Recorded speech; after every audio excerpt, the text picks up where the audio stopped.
तो चलिए बुलेटिन की शुरुआत करते हुए सबसे पहले आपको बताएं, भारत की राष्ट्रपति द्रौपदी मुर्मू और उत्तर प्रदेश के मुख्यमंत्री योगी आदित्यनाथ, साथ में महामहिम राज्यपाल श्रीमती आनंदीबेन पटेल ने भारत की राष्ट्रपति का स्वागत किया। इसके बाद राष्ट्रपति द्रौपदी मुर्मू ने इंडिया एक्सपो मार्ट में आयोजित हो रहे इंडिया वाटर वीक का उद्घाटन किया है। इस दौरान राष्ट्रपति द्रौपदी मुर्मू ने कहा कि आगामी दशकों में भारत की आबादी के तेज गति से बढ़ने का अनुमान है। इसके लिए वाटर मैनेजमेंट और वाटर गवर्नेंस सिस्टम की जरूरत होगी और इस सिस्टम से जल के समान वितरण और रिसाइकलिंग जैसे काम प्रभावी रूप से हो सकेंगे। साथ ही कार्यक्रम को संबोधित करते हुए मुख्यमंत्री योगी आदित्यनाथ ने कहा कि जल है तो जीवन है। प्रदेश में पर्याप्त तादाद में जल संसाधन है। 60 से ज्यादा नदियां पुनर्जीवित की गई हैं और कानपुर में नमामि गंगा परियोजना के तहत काम किया गया है।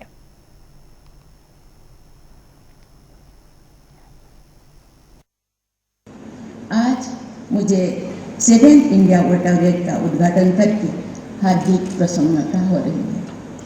मुझे खुशी है कि 5 दिनों तक चलने वाले इस आयोजन में देश विदेश से आए विशेषज्ञ जल जैसे समसामयिक मुद्दे पर चर्चा करेंगे और इसके संरक्षण के उपाय सुझाएंगे।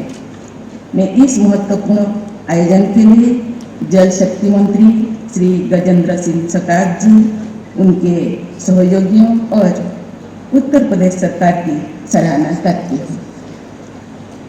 जल के बिना किसी भी जीवन की कल्पना असंभव है। भारतीय सभ्यता में भी जीवन में और जीवन के बाद की यात्रा में भी जल का महत्व है। आप लोगों में से ज्यादातर लोगों ने ऋषि भगीरथ द्वारा पवित्र गंगा की जमीन पर लाने का ये नदी का कारण सुना होगा। अपने पुरखों को मोक्ष दिलाने के लिए उन्होंने तपस्या की और गंगा नदी का पृथ्वी पर अवतरण हुआ।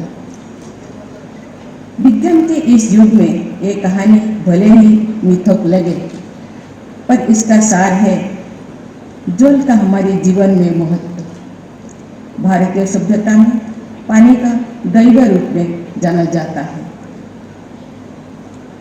ऋग्वेद में लिखा है, या आप दिव्या उतो वा स्रवंती खनित्रमा उतो वा याः स्वयोजः समुद्रार्थ याः शुचयो पवकास्ता आपो देवीरियो मामवन्तु।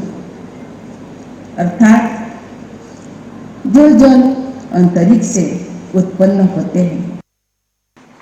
मित्रों, आज हम सब लोग जो विभिन्न पृष्ठभूमियों से आते हैं, एक ऐसे संकट, एक ऐसी चुनौती का समाधान खोजने के लिए यहाँ एकत्रित आए हैं जो आज पूरे विश्व के लिए बदलते हुए इस परिदृश्य में चिंता और चिंतन का विषय बना है। ये देखना मेरे लिए अत्यंत प्रसन्नता का विषय है कि हम सब लोग इस महत्वपूर्ण विषय पर चर्चा करने के लिए इतनी बड़ी संख्या में देश और दुनिया के अलग अलग कोनों से एक साथ एकत्रित हुए। हम सब जानते हैं कि दुनिया आज जल के संकट और आने वाले समय में होने वाली चुनौतियों का सामना कर रही है। बढ़ती हुई आबादी, बढ़ता हुआ अर्बनाइजेशन, क्लाइमेट का होता हुआ परिवर्तन, बेमौसम सूखा, बेमौसम आने वाली बाढ़, जल प्रदूषण आदि चुनौतियों ने जल के संकट को वैश्विक संकट के रूप में परिवर्तित किया है।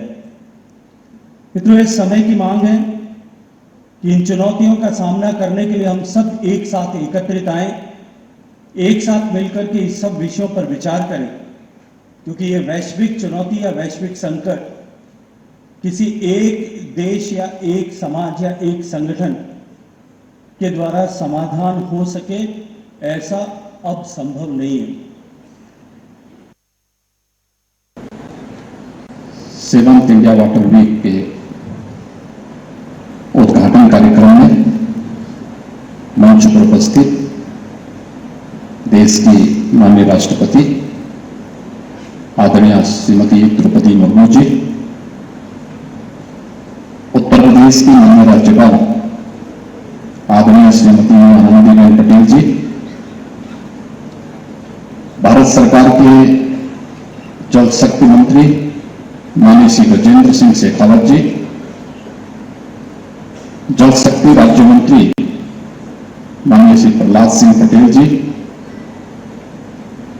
जल शक्ति राज्य मंत्री माननीय श्री विशेश्वर टूडू जी, जल शक्ति मंत्रालय के सचिव श्री पंकज कुमार जी, आज के इस वाटर वीक सप्ताह के इस उद्घाटन कार्यक्रम में उपस्थित सभी माननीय मंत्रीगण, विभिन्न देशों के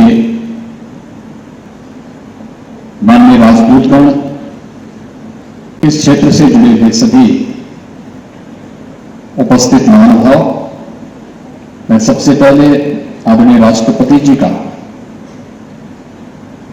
उत्तर प्रदेश की इस धरती पर प्रथम आगमन पर उत्तर प्रदेश की 25 करोड़ जनता की ओर से उनका हृदय से स्वागत करता हूं, अभिनंदन करता हूं। इस अवसर पर उपस्थित आप सभी महानुभावों का मैं हृदय से स्वागत करता हूं। कि अगले 5 दिन जल संरक्षण जैसे समसामयिक और ज्वलंत मुद्दे पर इस क्षेत्र से जुड़े हुए विशेषज्ञ और स्टेक होल्डर्स एक गंभीर चिंतन को आगे बढ़ा करके आसन्न उन संकटों से मुक्ति दिलाने में अपना योगदान दे पाएंगे। हम सब आभारी हैं आदरणीय प्रधानमंत्री श्री नरेंद्र मोदी जी का, जिन्होंने इस देश के सामने कुछ प्राथमिक विषय प्रधानमंत्री बनने के साथ ही उपलब्ध करवाए थे और उनमें स्वच्छता और शुद्ध पेयजल की आपूर्ति के लिए किए जाने वाले प्रयासों के लिए भी था।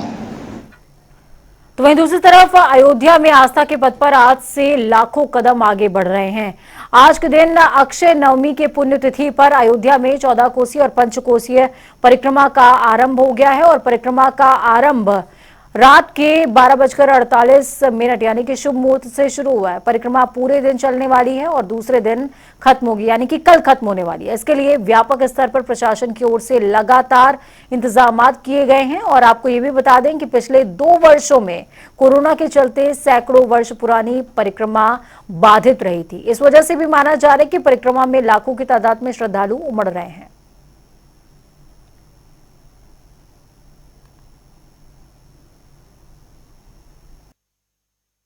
आज अक्षय नवमी के दिन भगवान राम की नगरी में भव्य 14 कोसी परिक्रमा का आगाज हो रहा है। ये 14 कोसी परिक्रमा आज रात 11:48 से कल दिन भर परिक्रमा चलेगा। उसके बाद एक दिन बाद 5 कोसी परिक्रमा होता है, जो भगवान राम की नगरी अयोध्या में 14 कोसी परिक्रमा का महत्व यह है कि अक्षय नवमी के दिन, आज अक्षय नवमी है, जो धाम है, धाम में जो लोग भी दान पुण्य करते हैं जिसके सारे पाप कट जाते हैं। यहाँ तक कि तीर्थों के राजा प्रयागराज भी अयोध्या आकर मां सरयू में नहाकर अपने पाप धोए थे।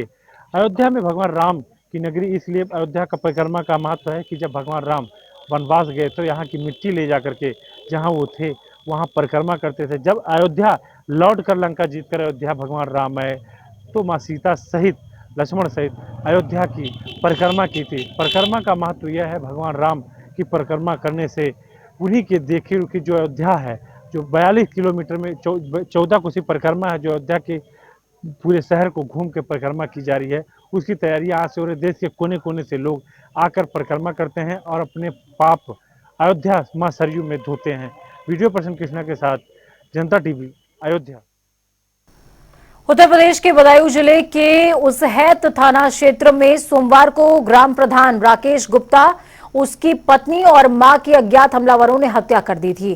तो वहीं अब पुलिस ने इस तिहरे हत्याकांड का 24 घंटे में खुलासा करने का दावा किया। पुलिस ने बताया कि हत्या में इस्तेमाल हथियार भी बरामद कर लिया गया है और 2 आरोपियों को गिरफ्तार भी कर लिया गया।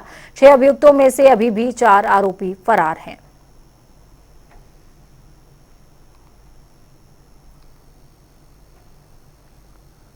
देश के प्रधानमंत्री नरेंद्र मोदी और सीएम योगी आदित्यनाथ ने अनुसूचित जातियों का दलित दंश समाप्त करने के लिहाज से महत्वाकांक्षी योजनाओं को जमीनी स्तर पर पहुंचाकर दलितों के लिए आर्थिक सशक्तिकरण के लिए बड़ा कदम उठाया।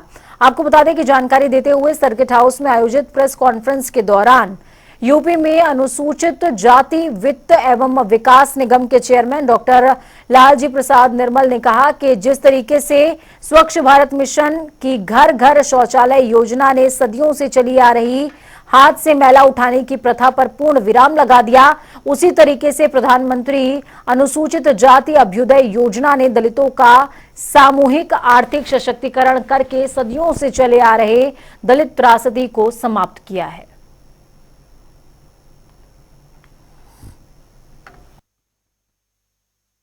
दलित उद्यमिता के क्षेत्र में एक बड़ा परिवर्तनगामी निर्णय लिया गया है और प्रधानमंत्री नरेंद्र मोदी जी और मुख्यमंत्री योगी आदित्यनाथ जी के नेतृत्व में उत्तर प्रदेश में प्रधानमंत्री अनुसूचित जाति अभ्युदय योजना लागू कर दी गई है।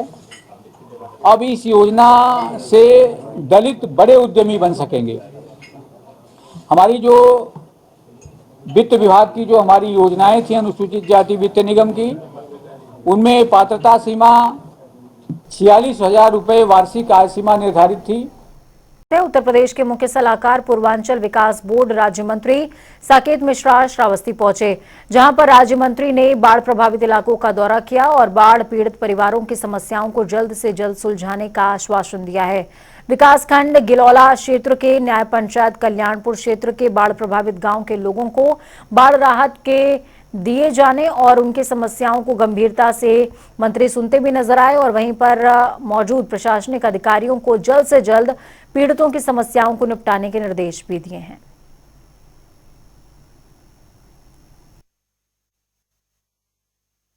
हम लोग ने देखिए बाढ़ तो जिस दिन आई थी उस समय से ही पहले आप समझ लीजिए तीन भागों में हुआ है लोगों को मदद। पहले दिन हम लोग ने चाहे सरकार की तरफ से या अपने व्यक्तिगत रूप से हम लोग ने खाना बंटवाया था, जिससे क्योंकि उस समय लोगों का खाना पीना बंद हो गया था। उसके बाद जहाँ जहाँ नुकसान हुआ है, जैसे रामनगरा की बात हुई है, वहाँ पे एसडीएम साहब हैं, प्रशासन सबको निर्देश मिला है माननीय मुख्यमंत्री जी से डायरेक्ट कि जल्दी से जल्दी जिनके आवास नष्ट हो गए हैं, नुकसान पड़ा है, उनको आवास देने के लिए पहले तो सत्यापन हो कि किसका सच्ची हुआ है और उसके बाद उनको दिया जाए, उनको उसमें मदद। और साथ साथ जो क्षतिग्रस्त हैं, जहाँ बीमा योजना वगैरह के अंतर्गत लोगों को मदद मिल सकती है वो दी जाएगी।